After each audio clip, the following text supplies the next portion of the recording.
Mbote mingi Nabino Baladi Léo Njoleo. Merci parce que vous allez toujours présent pour notre émission na biso. En tout cas, topesi bino merci parce que toza wana pe biso pour notre servir bino à travers émission na biso sur Tolexaka na Léo Njoleo. Lelo na cadre ya émission na biso télé-réalité. Tokiti awa na premièrerie et sika wapi te kokutana na bandeko oyo basela kabiso ba bloc auto bengi mingi brick et puis à part ba bloc basala pe misala misusu tokoluka toyeba réalité nini eza na sima ya misala na bango.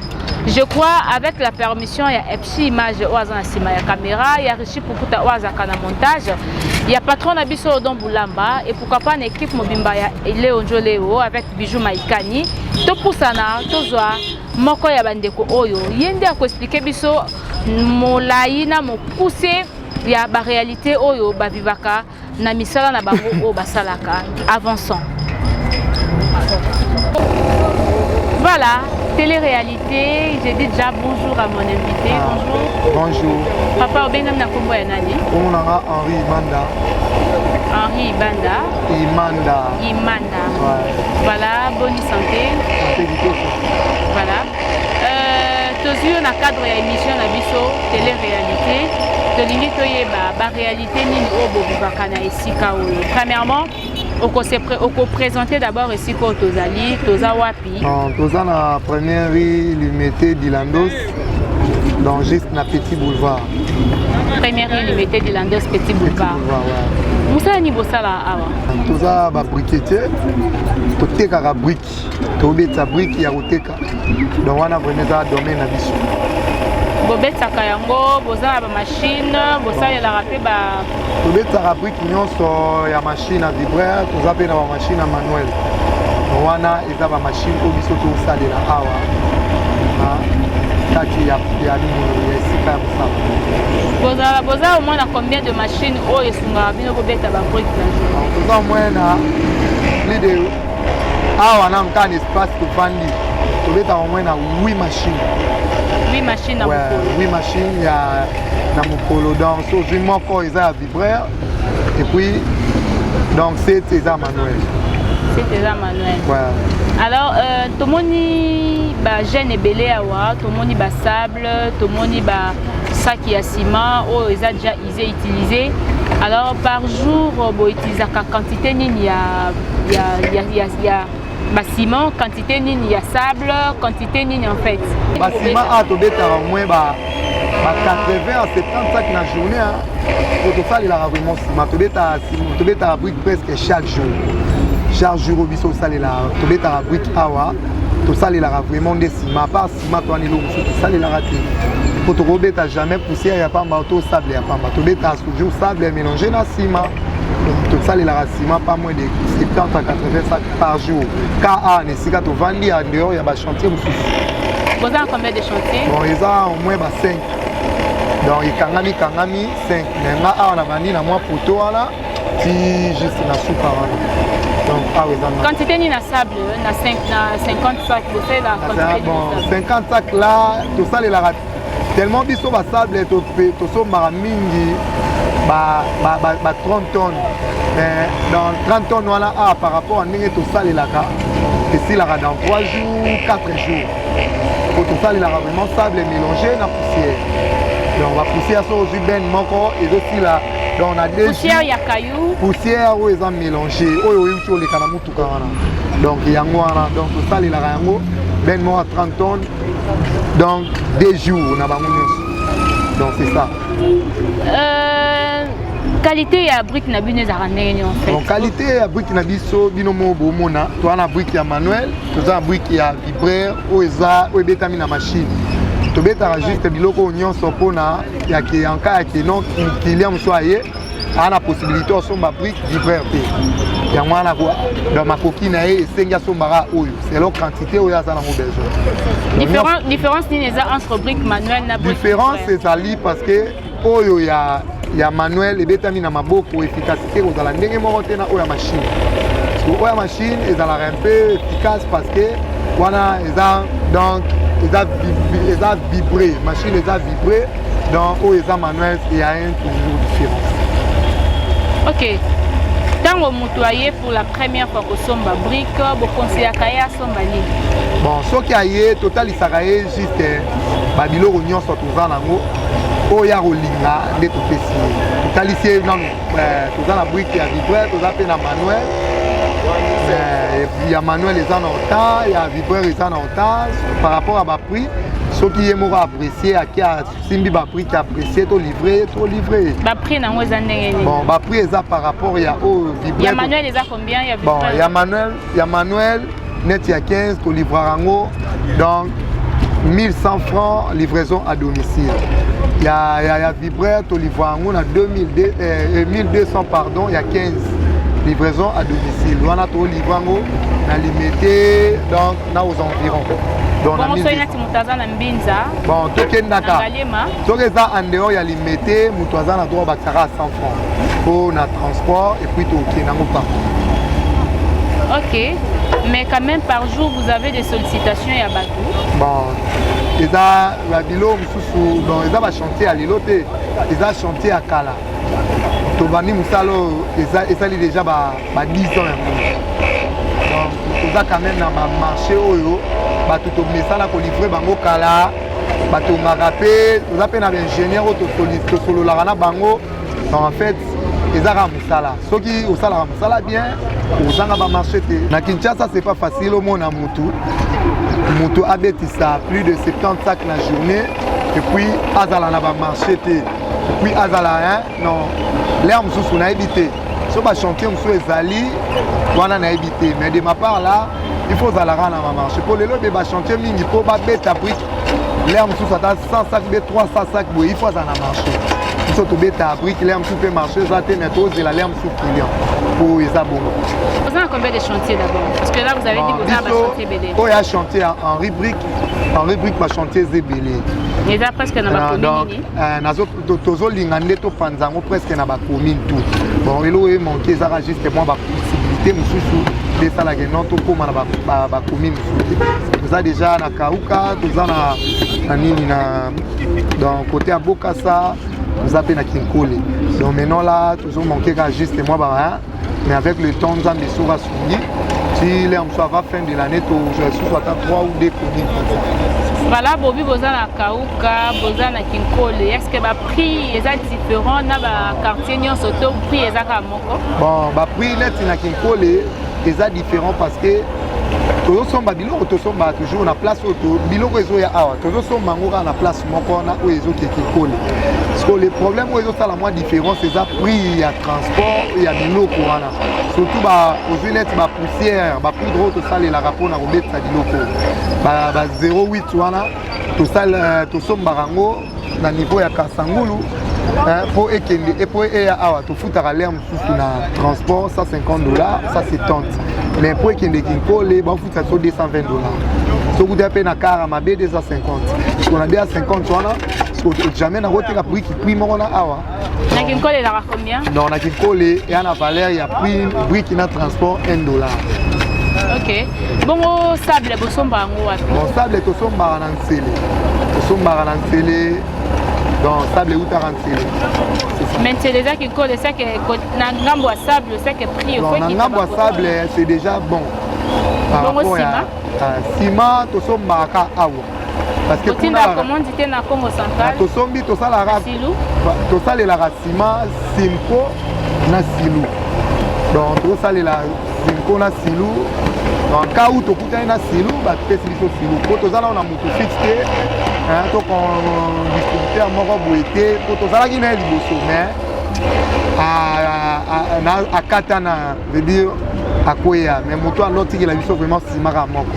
Et banda wana tisi kona toujours un moto à rouba no yoti qui la vision de ciment, ça les la tala bueno. Et comme la Rabino vous travaillez en partenariat, na ba net ba maison ya ba ciment, ba ba tika bino 100 sacs. Et puis au kangisi mbongo après boké ozongi cela. Jamais. Donc biso nyonso to travaillera awa to somba ngoka mba mo. Dans to joie partenariat na compagnie moko te ya ciment ou bien moto jamais. Dans les tiralo sali. Tout le monde est jeune, baza et belé. Boza au moins une affaire, il y a combien de jeunes au travail? Na awa et pas na ngai nazana pas de moins pas moins de de 80 personnes. Mais en dehors, on a eu chantier, nous avons plus de 300. Donc, tout ça, quand même, ah, on a le chantier là haut, plus de 80 déjà. Plus de 80 jeunes. Oh, bah, yebi musala, to bam susu ba yekoli amuka. Bon, tout ça, ah, plus de 80, on a, ils ont ba briquetier bazali, un machiniste aussi, bah, on va mettre en machine bazali, et puis va transporter un peu bazali. Zomon, des on a tout 80, on a ça juste général. Toujours bah, on y en sont des dossiers bon, non non. Mais en fait, le besoin qui bango apesa qui par formation, bobenga qui bango ba ekotika ba CV. Non. To ezaki mo ba jeune moko boye ya point moko boye bobenga ki bango bo encadrer bango ba ko la musala ya maboko. Non. Eza ba jeune et surtout premièrement ba tout au plupart baza awa eza na ba jeune oyo ya kino abandaki kotanga après un moment mes parents ont foutu les mots en classe. Bon, allié moko koluka, ando luka place ça c'est débrouillé, à super place, de place net aux a na chantier oyo. Dans la bateau batanga razu gradué, abimi gradué à la chantier. Puis a continuer licence là. Mais au sala musala et puis ceux qui musala ici là quel est pas mon place. Il y a bien ba mutusu, asa na plein plan, hein, ana ba 5e des humanités, ba 6e des humanités bazali. Oh bazol ngapé ba présenter. Donc mais azomi tangi ça yemo. Donc ya na ba sens wana. Dans ya ba jeune su bazaki ba jeune ya loyenge na quartier. Na joande bango tout na ya na bango awa ba sala ka ba luwa ngongolé, donc ça moi ba trouble quoi. Donc déjà presque ba o bazal ba ya déjà ba sala awa ba trouble na ba loyenge tout ba na ko sala déjà ba tika. Bon ba banda musala ya nini? Ah to banda musala 6h. Banda ba musala 6h pour musala bri qu'il faut banda ngo vraiment tongo. Bani musala 6h si ba 15h 16h nous ça. Ok. Nabajano va travailler à est-ce que beaucoup de bango mensuellement, to ezaka journalier, bon, to et à musala moko to futarango journalièrement parce que hein et à musala ya passe. Eza musala mombo eza puis eza musala passe. Donc eza musala oyo to futara bango journalièrement pour musala oyo après musala oyo so muta zimbongo na ye hein douleur nyonso oyo kana to sili tu vois donc de yangoana to futara bango par jour eza musala net ba briquetier bazwaka na sac ba to futara bango par sac par aller na journée na journée nde ba betara 70 sac wana to futara bango to bimisaka na caisse ya chantier 350 000 par sac, ils ont beaucoup de combien par sac? 5 000 par sac. Pour un sac, si on travaille, on travaillera 2 personnes, net, on va être 2 personnes. On va être 2 personnes, donc par sac. Soit 10 sacs, dans 50 000 francs. Donc, on va machiniste, soit 20 sacs. On va 3 ou 4 personnes. Donc, on va en 4 parties, donc en 4 personnes, pardon. Donc, ils ont bon. Bino vous gagnez à Nîmes. Bon, biso to gagnera. Ceux qui to gagnera parce que ils ont élo moroté, muto sala ngo sans bénéfice. Ils ont toujours na moi élo pour ça sans bénéfice to ça musaloté. C'est ça. Donc to bénéficiera moi va tirer on a pour la minute au choisité. Pour ça les anamté toujours se débrouiller pour bunda bunaraka. Mais au faisant musala quand vous dites musala non eza musala za ya bureau eza musala mais siko moni nambo kana biso ba makambu hein ba mususu na habité soki considération vraiment ya batu pona musala oyo ebele ba considérer côté biso ngo ba kolo musala to considérer musala oyo parce que tozo bikisa soki na biso ndenge toza plus de 300 jeunes to sala musala oyo mais ce que ça ba mususu ba koki koya hein donc bazo considérer biso te hein na moi bilo mo boy na habité maintenant bazo vraiment biso na place te que non to ko aller sur ba menace mususu aboye to bimi pe to tali salaire mususu beaucoup mais to yebisi pe non papa tala ko longola biso boye te il faut que ça biso ta moi temps pour que to luka moyen to hein tobongama et puis ou bien bapesa biso ta place moko boye tozala tosalaka mpe mosala na biso parce que tozobikisa mpe bamilimo bato mais jamais.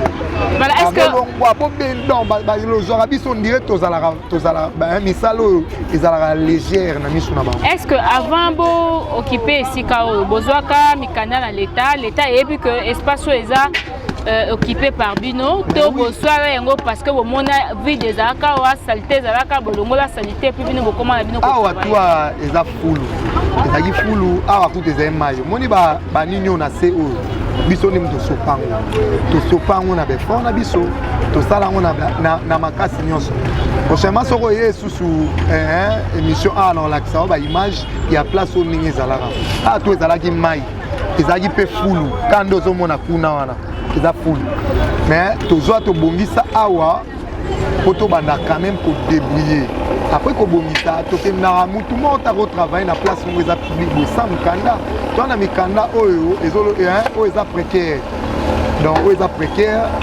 par rapport ya misala oyo tozosala en cas où l'état aza na besoin ya okipe obi asala place obi alobi te na miniti oyo bolongwa tokolongwa mais fo apesa biso mpe quand même temps po toza mais quand même vous avez les documents oui badocument ezali tozwa yango na mikanda ya urbanisme ezali mikanda mpe oyo ya urbanisme euti na komi mosusu donc presque baservice nyonso oyo bapesaka mikanda mpona baespace verte elekaka awa toza na bamikanda. Mais quand même bozwaka batracasserie awa. Oui tozwaka batracasserie ezanga kwani tozwaka batracasserie awa ya bamilitaire toujours bauta bamilitaire kaka ya limité bakoya ono baza envoyé par bourgmestre.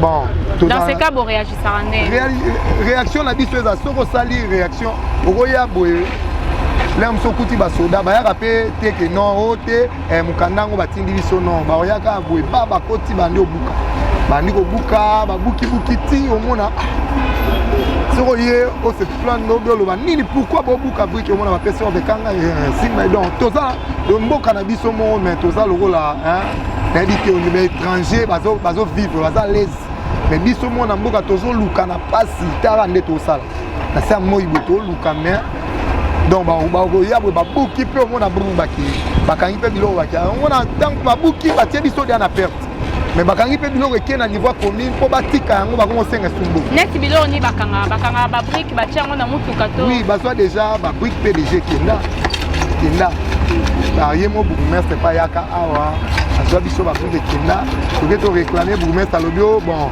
na brike na espace bolingi nini donc toyebi se bon tozalaka na choix te botikele babrike brike wana atikalaka nango deuxièmement aya ba ayesu na mutuka bakumi na babrike ake nango. Est-ce que bourgmestre a coquille pour réagir de la sorte? Ceux qui ont besoin de pourquoi pas à Lukabino, à Somba ou encore Aya na cadre ya kokanga et pas que nenango du coup. Bon, on a tout évité. Ce que ça vraiment bourgmestre ça va na posa brique toté. On a obiso toye des alara. La fois passée que tout biso monde to charger la raille. Ba police ba ya ba bukasu ba brique pas ça la boue.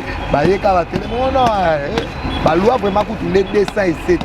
Bazui DC7 mais c'était papa c'est là biso moko to charger les et là combien de briques de quota bon bazwa ebele bazwa perte à combien tozwa ba perte ya kobuka ou bien ya kobuka na ya kobuka ezalaka omona pe soko sali ba venture po mona ba 1000 et quelques po ezala ba yaka surtout bakuti bango ba beta we ba nyati baki so banyati bongo soki eza léger moyen ya kobandela mo ezala déjà so babeti déjà l'équipe mu PP ici pour biso to salela ba 32 te to salela ba 42% pour to ça pour ceux qui après ata ba 30 minutes bu de l'équipe na OK déjà so l'équipe mu PP na 30 minutes on a soko le go salela mo futi ça fait partie na ba difficulté na bino à part ba tracasserie ba difficulté ni sous beaucoup ta nango d'abord na musala au sala difficulté biso to nango ya makasi awa ezaka tracasserie vraiment to senga et surtout na bato mité ya malamu bakonzi pe ya mité ya malamu eza biso tozoyiba te toboma te biso tozo débrouiller naza jeune nga mone mokolo espace pe bato tu basalaka papa baza te tozalaka bajeune bamike ya bana mosusu bamitangisa basalaka awa ya bato mosusu mpe bana basi na bana basalaka awa mema vraiment bakonzi soki baza na besoin ya keno basunga mpe ata jeunesse batala mpe bakana biso batalaka na biso po toza bajeune biso tu konza mboka alobi sans makambo tu oyo eleka na miniti oyo atiaki yango na cadre ya 100 jours na 100 jours ni wana biso mpe tozoparticipe toza na kati parce que na part na biso tozozwa ata nini nakoloba tozaka partenariat na mutu te tozozwa mpe lisungi moko te na niveau ya gouvernement tozosala na befort na biso na bamoyen mpe na biso moyen moko te tozwa na niveau gouvernement to epa mutu bamoyen na biso basunga biso bapesa donc soki ekozala vraiment mie bourgmestre atika biso totravaille dans l'amiable mikanda na biso torenouvelaka yango chaque année bauti otikela biso bamikanda moko dernièrement awa nayebi te naolakisa yango nakolakisa yango prochainement soko oye mikanda na bayeti pesa biso bourgmestre alobi apesi biso 72 heures 72 heures tala sikoyo ebela biloko tu alobi 72 heures mpe akomi donc tolongwa totika mpo naka baoccupant ya brike baye batiki yango bakei yebisa ngai après kolongwa awa bosalaki nini après 72 heures alobi ono na nzela opération akini bopeto orke biso kote o nyonso tosalaka salongo de samedi nyonso tokiraka baterase tosali salongo kote opropriété ezalaka nango nayebi te briki nde tobeti boye nde ezalaka sali eza sali te ebela matiti oyo eza sali te wana tu emonana te na miso na bango basali te eza pembeni na limete emonana te ka biso nde toza sali te to briki eza sali te mpona oluka moyen ya olongola biso vraiment tosengi kaka na mokonzi ya mboka talela biso likambo toza na posa ya biso tu tosanso na mwa moke oyo tozwa biso tosurvivre nango donc toza na mutu mosusu yoke kotalela te toza na mutu oyo ntango basalaka makambo wana na mbomona ata mutu moko te oyo te bale toleki na tv mpo tozaka na mutu te le mosusu elekela biso apo bayebi kaka ata tosali bango boye tolandela te mais tosengi pardon bakonzi ya mboka bosunga mpe biso na ka ya keno donc na mwa batracasserie oyo eyelaka biso mpe esila toluka dans le calme. Voilà, avant nakota pena na kochite pour un message pas ya jeunesse ou encore le ministre ya jeunesse na biso tomoni ba ndeko msusu pe bayaka baye basombi ba brique net ndako tozomona sima kuna na okaki moko na bino lobi bino mtu bozo fournir bango bandako o tu omoni o wana ba immeuble wana tu wana ngane na livra bango brique to livra bango koto tu awa ozuli mete ti di première ti 17e to livra to na ba livraison musu to salara awa to livre brique presque na limité boye na habité soki ba somba brique place mususu tozo to fournir brique na limité na espace nyonso brique na biso avantage ya côté ka brique eza nini pona bandeko basoto avantage ya côté ka brique bon pona bandeko ba tonga avantage ezali parce que l'air mususu basombaka brique mpona batravaille na bango ekende mpe rapide par rapport ya ndenge babeta bakoki obeta me moto akolandela babrike na bango nde babeti si akozala te babriketi babeta brique awawa abeti brique yakei mais brique nde eza boye soki obeti yango il faut kolandela yango po ebima vraiment na ndenge oyo olingeli ezala donc eza bongo bino bolandelaka babrique oui tolandelaka yango parce que brique isama ye brique ekozala normal ezala et na pendant période ya mbula kosalaka nini pendant période ya mbula tosalela mingi babashe toza na babashe en cas où mbula ebeti sur place fo tokata mosala tozipiki babashe soki biloko ezalaki tozipiki bashe eya mpe na bamisusu mpe toperdaka mpe keno mbula eleki makasi po place otour oyo mai ekomaka nango mai ekomaka mona mpe ebuki mpe babrique tout c'est ça. Voilà, tokomi na kochite na wezaki télé-réalité na biso lelo toza bongo na nouveau ministre ya jeunesse papa na biso et Raston Billy ye bongo azali ko s'occuper na jeunesse alors to landa ki pe moko ba discours na ye sur la jeunesse azali ko appuyer misala ya ba jeune azana besoin ya jeune o azana idée azana makanisi ya malamu azana ba projet ya malamu akoki voir même ko lukaye ça fera partie même ya ko appuyer jeune wana afin que a réussir na ozali projet na ye ce que ezali na moi message moko otali caméra pour na kosenga d'abord na ministre ya jeunesse et puis okomata na gouverneur de la ville oye d'abord na bourgmestre commune gouverneur de la ville et puis aussi qui na mokonzi ya mboka. OK. Merci beaucoup maman. Otali caméra lo na senga na ministre na biso ya ba jeune ministre ya jeunesse papa en tout cas sunga biso toza awa toza Billy Kambale pardon papa Billy Kambale papa Billy Kambale sunga biso toza a tosalara biso tout toza ba jeune ngamo naza aller encadrer ya espace n'encadrera plus de 300 jeunes bazana sima dans ngai en cas où to ba difficulté oyelara biso par rapport ya misala oyo tokosengaka na yo papa osunga biso en fait que non makambu pe ba difficulté nyonso ezoyela biso wana ezala te vraiment merci to eloko mpe mosusu ya mibale na kosenga epai ya bourgmestre ya na biso ya limete papa tosengi na yo mpe donc en tout cas otalaka mpe na nsima biso toza bana na yo baleki na yo tosengi na yo kaka yo mpe osunga biso tozoluka tozoyiba te na première awa depuis tozala awa otikala koyoka kuluna te loyenge te désordre te vraiment sunga biso mpo tozosunga mpe baleki tozosunga bafamille ebikaka awa towana mutu mosusu te donc ya mpona mutu mosusu ezali oyo tokosenga lisu lisungi eza gouverneur de la ville papa na biso Gentini Ngobila yo mpe tala vraiment ka na biso toza esu na mokonzi mosusu te a part yo donc na cadre ya kini bopeto tosalaka bopeto awa samedi nyonso toza na bato ebele nasir neloko na lobi papa soki boyoki merci vraiment. C'est par ici que nous vous disons merci. Je crois que vous étiez nombreux, Bolandi. Émission Oyo et le béni sur réalité. Il y a des jeunes na milliers en sala Oyo. Il y a brique, bengami même na kombo ya ba briquetier. Bolandi bongo ba explication ya moko ya ba encadreur na bango oyo azok s'occuper na milliers Oyo. Tozali na première rue de Landos na juste na petit boulevard na commune ya Limete. Et sika wapi toye kokuta na bandeko oyo basalaka awa ba briquetier.